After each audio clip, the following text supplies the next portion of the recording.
Hai, Assalamualaikum warahmatullahi wabarakatuh. Saya Raffiana Lutfi Nurhandini dari PGSD 5, NIM 10122048. Di sini saya akan menginformasikan tentang berita minggu lalu, yaitu keracunan makanan pada anak SD, yaitu mengonsumsi jajanan yang berbahaya. Di sini saya akan menampilkan cuplikan video tentang terjadinya berita tersebut, yaitu keracunan pada anak SD. Setelah kalian menonton video, saya akan menjelaskan tentang berita tersebut. Simak baik-baik ya.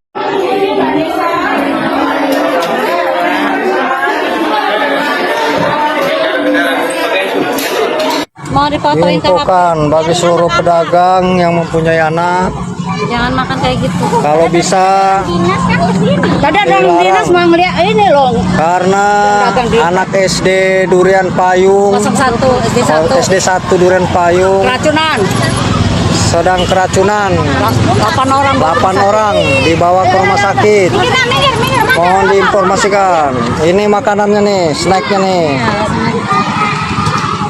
Tolong anak-anaknya juga harus diperhatiin.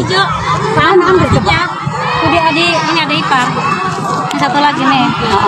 Semuanya, hari ini kita akan membahas sebuah isu yang sedang ramai diperbincangkan, terutama di kalangan orang tua dan guru. Mungkin kalian juga sudah sering mendengar tentang jajanan kemasan yang viral di media sosial. Jajanan ini biasanya menarik, warnanya mencolok, dan harganya murah, sehingga banyak anak SD yang tergoda untuk membelinya. Tapi di balik popularitasnya, banyak dari jajanan ini mengandung bahan yang berbahaya dan bisa menyebabkan keracunan makanan. Dalam media sosial seperti sekarang, sangat mudah bagi suatu produk untuk menjadi viral, termasuk jajanan anak-anak SD. Jajanan kemasan dengan warna-warna mencolok dan rasa yang unik cepat menarik perhatian anak-anak. Namun, sayangnya banyak jajanan ini diproduksi dengan bahan yang kurang aman atau tidak memenuhi standar kesehatan. Jajanan ini dijual bebas di warung atau bahkan di depan sekolah. Rasanya yang gurih, asam, atau manis, serta kemasannya yang unik membuat anak-anak tertarik tanpa memikirkan dampak kesehatannya. Banyak dari jajanan ini mengandung pewarna dan pengawet yang berlebihan. Bahkan ada yang menggunakan bahan kimia yang tidak seharusnya ada dalam makanan. Lalu, apa yang sebenarnya terkandung dalam jajanan kemasan ini? Banyak dari produk jajanan ini mengandung pewarna sintetis yang berbahaya, pengawet kimia yang tidak diizinkan untuk makanan, atau bahan tambahan yang bisa membahayakan kesehatan anak. Misalnya, beberapa produk menggunakan pewarna tekstil untuk mendapatkan warna yang mencolok atau pengawet yang seharusnya hanya digunakan dalam produk non-pangan. Selain itu, seringkali jajanan ini mengandung kadar garam dan MSG yang tinggi. Padahal konsumsi MSG yang berlebihan bisa menyebabkan pusing, mual, dan alergi pada beberapa anak. Jika dikonsumsi secara rutin, hal ini bisa berdampak buruk pada kesehatan jangka panjang mereka. Dalam beberapa waktu terakhir, ada beberapa kasus anak-anak yang mengalami keracunan makanan setelah mengonsumsi jajanan kemasan ini. Gejala-gejalanya yang dialami mulai dari sakit perut, mual, muntah, hingga diare.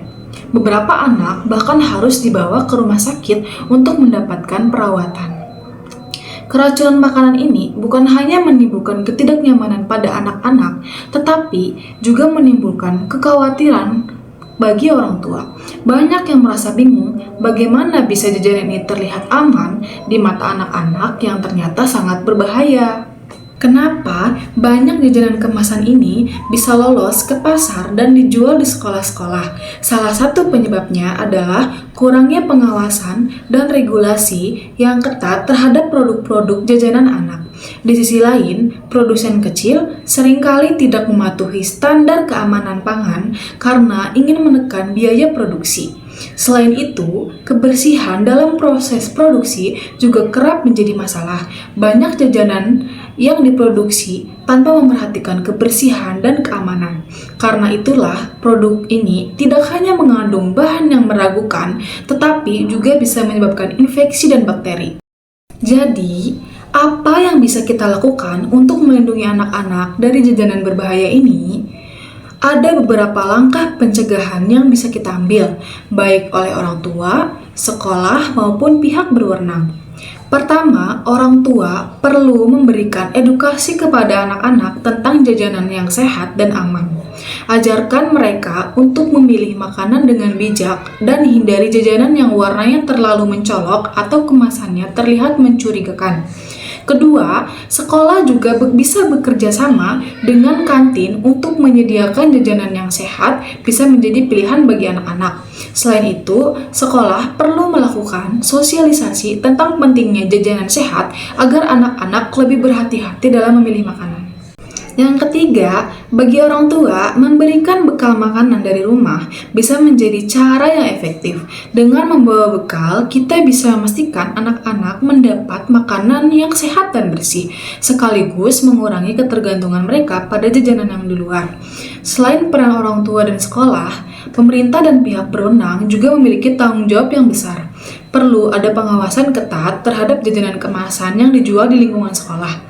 Misalnya, dengan melakukan razia atau inspeksi berkala terhadap pedagang yang berjualan di sekitar sekolah. Di samping itu, perlu ada peningkatan regulasi terhadap produsen jajanan kemasan agar mematuhi standar keamanan pangan. Dengan begitu, jajanan yang beredar di pasaran bisa lebih aman dan untuk dikonsumsi, terutama oleh anak-anak.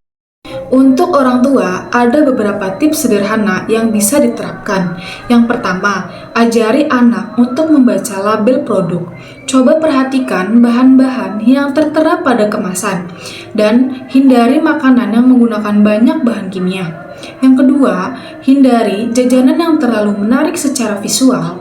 Biasanya, makanan dengan warna yang terlalu mencolok mengindikasikan menggunakan pewarna buatan. Yang ketiga, selalu pantau kesehatan anak dan jangan ragu untuk segera ke dokter jika mereka menunjukkan gejala-gejala keracunan makanan seperti mual, muntah, atau diare setelah makanan jajanan tertentu.